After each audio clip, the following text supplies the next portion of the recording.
नमस्कार दोस्तों, मेरा नाम है नितिन राजपूत और अभी हम ये जो वीडियो है ये यूपीएसआई के बारे में जो हमको क्वेश्चंस आए हैं, जो हमको प्रश्न आए हैं, उनकी समाधान के लिए बना रहे हैं। तो जैसा कि आप सभी जानते हैं कि यूपीएसआई का जो है आवेदन जो है भराने लगा है। तो आखिरी तारीख उसकी 15 जून है। तो कृपया करके अगर आपने आवेदन अभी तक नहीं भरा है तो कृपया करके आप आवेदन कर दें। आगे बढ़ते हैं। तो हम सभी जानते हैं कि यूपीएसआई की जो परीक्षा का आवेदन आया है, इसके अंदर 927 जो पद हैं वो हैं उप निरीक्षक नागरिक पुलिस, 484 प्लाटून कमांडर और 23 जो है अग्निशमन के पद हैं। यूपीएसआई हम लोग नोटिफिकेशन का नाम ज़रूर दे देते हैं, लेकिन उसके अंदर ये हम सामान्य भाषा में यूपीएसआई कहते हैं। लेकिन ये 3 तरीके के पद जो हैं उस पूरी विज्ञप्ति के अनुसार आए हैं। ये यूपी के पद हैं और सामान्यतः जो आरक्षण है उसको आपने विज्ञप्ति में पढ़ ही लिया होगा। ये जो वीडियो है वो हम लोग जो कुछ परेशानी आई है, कुछ अभ्यर्थियों के प्रश्न हैं, उनको जवाब देने के लिए जो है बना रहे हैं। तो पहले जो है शैक्षणिक योग्यता, तो जो उप निरीक्षक नागरिक पुलिस है और प्लेटून कमांडर है उसके लिए आप ग्रेजुएट होना आवश्यक है। ग्रेजुएशन की डिग्री आपके पास होनी चाहिए।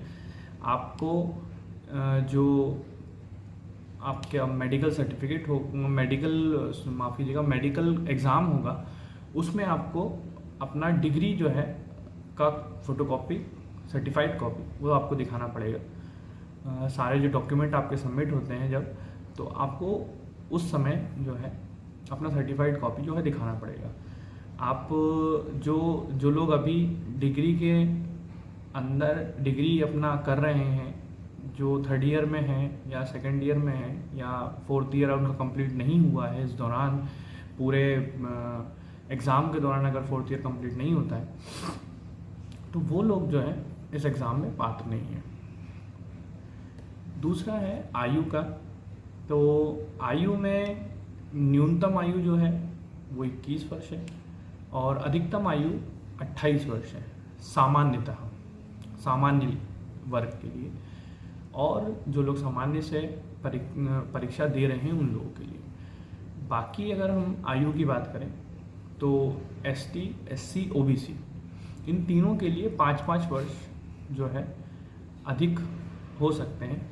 इन तीनों में अगर आप इनका प्रमाण पत्र आपके पास है और आप यूपी के, ये बात ध्यान रखिएगा कि केवल और केवल यूपी के मूल निवासी जो हैं उन्हीं को इस जो वर्षों की जो आयु की छूट मिली है, ये आयु की छूट जो है उन्हीं लोगों के लिए है। वो लोग ही इस चीज़ का लाभ उठा पाएंगे। आगे बढ़ते हैं। तो 3 बहुत प्रमुख बातें हैं, 3 बहुत प्रमुख सर्टिफिकेट्स हैं जो आपको आपके साथ के जो अभ्यर्थी हैं, अगर आप मान लीजिए कि आपका समान अंक है, आपका और एक और आपके अभ्यर्थी का समान अंक है, तो कैसे आपको वरीयता दिला सकता है। ये 3 जो है सर्टिफिकेट है, 3 चीज़ें हैं जो आपको वरीयता दिला सकती हैं। पहला है DOE, ACC और NIELIT। ये 2 संस्थाएं हैं, जो सोसाइटी हैं, इनके द्वारा प्रदान किया गया ओ सर्टिफिकेट, कंप्यूटर का सर्टिफिकेट होता है ये।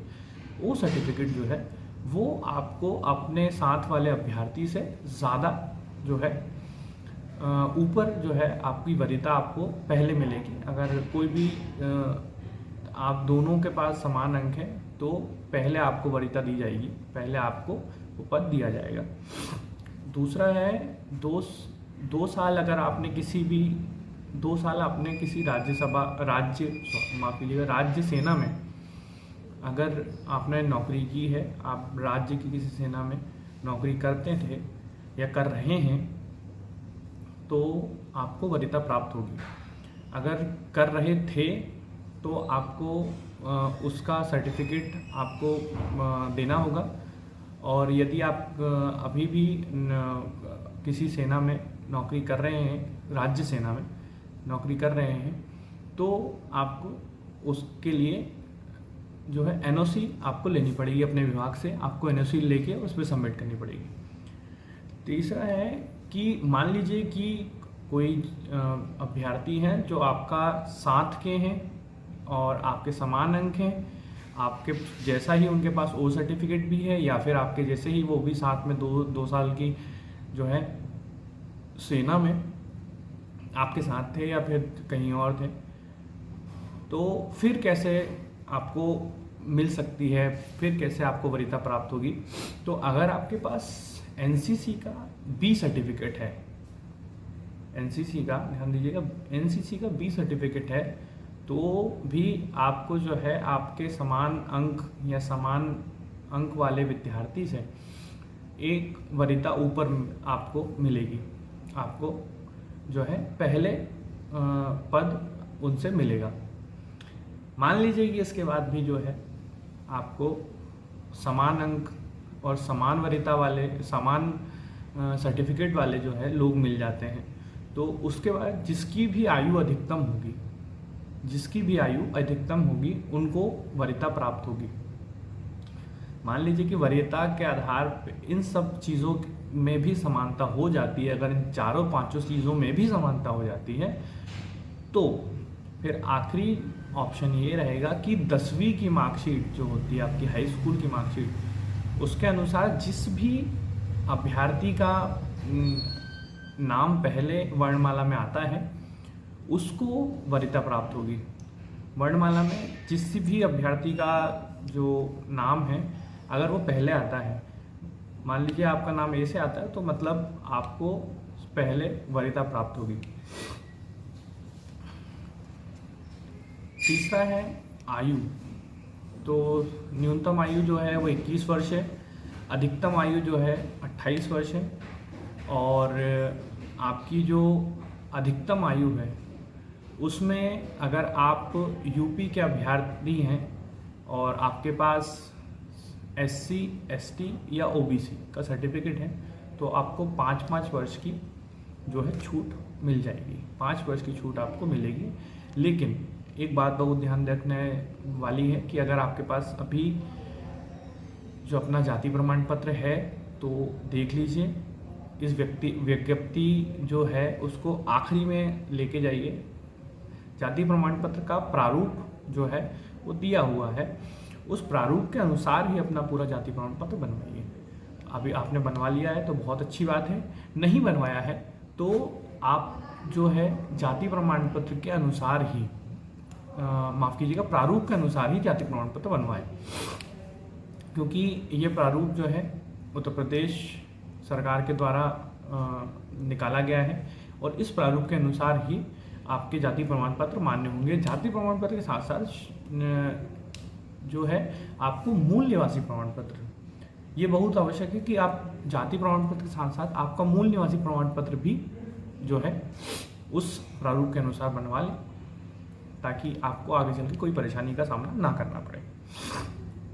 साथ ही इसमें स्वतंत्रता सेनानी के लिए भी, स्वतंत्रता सेनानी जो है, माफ़ कीजिएगा, स्वतंत्र सेनानी के लिए कोई भी छूट नहीं है।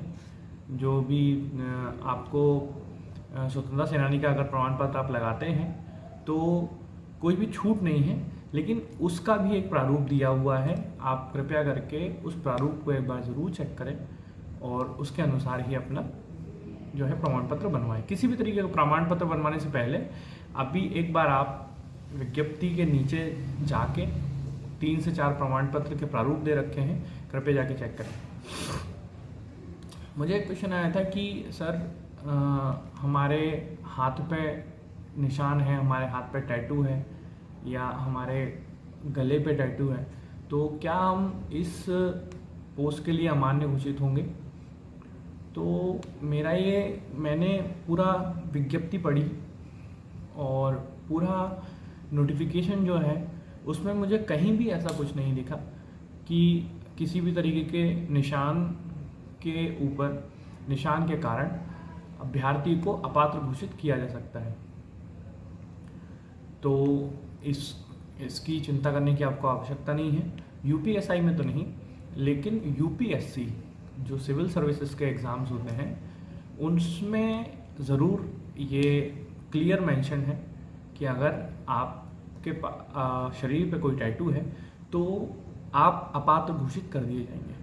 तो यूपीएसआई के लिए तो कोई ज़रूरत नहीं है इस बात का ध्यान देने के लिए, लेकिन अगर कोई विद्यार्थी जो है यूपीएससी की तैयारी कर रहा है, यूपीएससी की, तो ज़रूर आप ध्यान रखें इस बात का कि किसी भी तरीके का निशान अपने शरीर के ऊपर ना करें। तीसरा हम कहते हैं, एक क्वेश्चन मेरे पास आया था कि सर जो भूतपूर्व सैनिक हैं जो उनको कितना वर्ष का जो है छूट मिलेगी।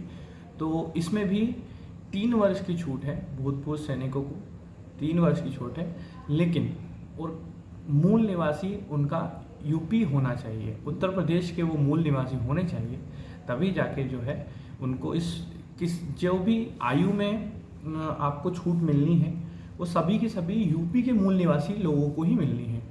आप अगर यूपी के मूल निवासी नहीं हैं तो एज अ सामान्य आपको एज अ जनरल पोस्ट आपको ट्रीट किया जाएगा, आपको समझा जाएगा और आपको उसी में फाइट करना पड़ेगा। बाकी सारी चीज़ें जो है मुझे 3 से 4 क्वेश्चन आए थे तो मैंने उसके बारे में आपको क्लियर मेरे ख्याल से समझा दिया है। और कोई भी परेशानी है तो आप हमको कमेंट करके बता सकते हैं, और किसी भी तरीके का क्वेश्चन हो आप हमको मैसेज कर सकते हैं, आप हमको मेल कर सकते हैं। सारी डिटेल्स जो है हम वीडियो के एंड में बिल्कुल दे देंगे। और ये हम लोग बहुत सारे क्वेश्चंस आए हैं कि सर नोट्स कैसे हैं, सर बुक्स कैसे हम कर सकते हैं, पता कर सकते हैं। तो बहुत सारी बुक्स हैं, बहुत सारे नोट्स हैं, लेकिन हम लोग examtayari.in की तरफ से जो है free mock test, free notes and free video lectures जो है आप लोगों के लिए लेके आने वाले हैं। बहुत ही जल्दी हम लोग आप लोगों की सेवा में हाजिर होंगे। बहुत ही जल्दी हम लोग आपको अच्छे से अच्छा मैटर देने की कोशिश करेंगे। तो आशा करते हैं कि हम लोग जैसे ही आपकी सेवा में आए या आप लोग हमसे जुड़ेंगे, अपना फीडबैक देंगे और जिस भी तरीके का मटेरियल आपको आवश्यक है हम आपको प्रोवाइड करने की कोशिश करेंगे। और एक और सरप्राइज़ है, वो हम जब हमारा पहले लॉन्च करेंगे तब हम ज़रूर आप सबको बताएंगे। आप लोग, आशा है आप लोग स्वस्थ रहें, आशा है आपका परिवार स्वस्थ रहे, और ध्यान रखें, मास्क लगाएं, जितना ज़रूरी हो उतना ही बाहर निकलें, कम से कम बाहर जाएं, ताकि कम से कम आप पे परेशानियां आने का जो है खतरा हो। और अपने परिवार को भी स्वस्थ रखें, पढ़ाई करते रहें। कोई भी परेशानी हो आप हमको कमेंट करें, कोई भी क्वेश्चन हो आपके बारे में, आपको एग्ज़ाम से रिलेटेड, नोट्स से रिलेटेड, आपको अगर मॉक टेस्ट से रिलेटेड या फिर न्यूज़ से रिलेटेड कोई भी आपको क्वेश्चन हो, प्लीज़ आप हमको कांटेक्ट कर सकते हैं। कॉन्टैक्ट्स एंड डिटेल्स हम लोग आखिरी में शेयर कर देंगे वीडियो के, एंड डिस्क्रिप्शन में भी शेयर है। तो पढ़ते रहें, स्वस्थ रहें, और एग्ज़ाम तैयारी से हम जल्दी ही हाजिर होंगे।